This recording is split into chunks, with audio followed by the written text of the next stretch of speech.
Nearly a year after catastrophic flooding killed dozens of young campers, Texas's Camp Mystic has filed for bankruptcy. Its debt reportedly exceeds $10 million after facing lawsuits surrounding the deaths of 2 counselors and 25 girls during that flooding.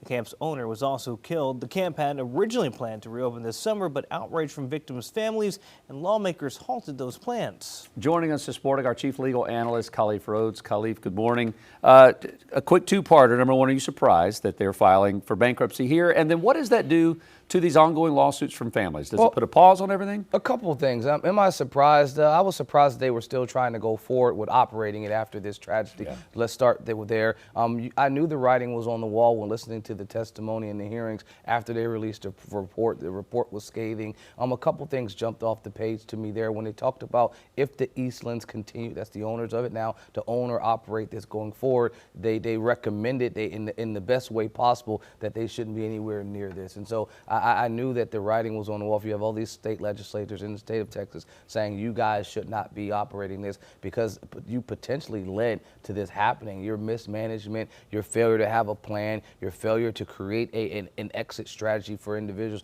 in the case of an emergency now ultimately led to this, that your father, who passed away during this situation, also had everything in his head and nothing was shared with the team. And so you had hundreds of people that relying on one person to operate was just a major misstep. I think them closing down, first of all, if you have more debts than you have assets, the writing is on the wall again. 2 shut down. They have $10 to $50 million in debts and $1 to $10 million in assets.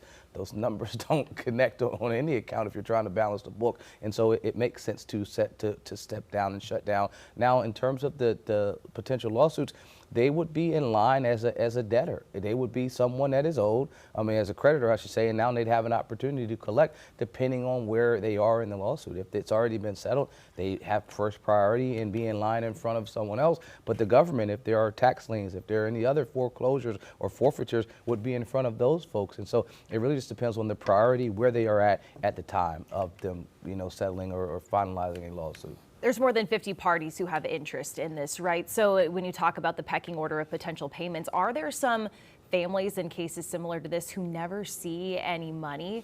That's a potential outcome that could occur. Remember, there are lawsuits against them in their individual capacity for the negligence of creating and causing this. You'll have claims against any other entity that's connected to them as well. And so while they may not be able to get money from the Eastlands or their property because it is now, insolvent, there may be a potential outcome to getting anyone that was connected to this. If you can connect the foreseeability and the risk, if they profited money from being connected to this, you now may be able to get money from them as well.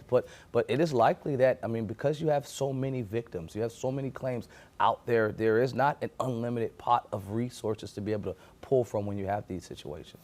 Khalif, how far does it reach as far as the Eastlands go there? Is it just money the family makes? Money they pour into Camp Mystic? Because when you're looking to recoup this money, if the camp's not operational, where's the money come from? Right, you're hitting it on the head.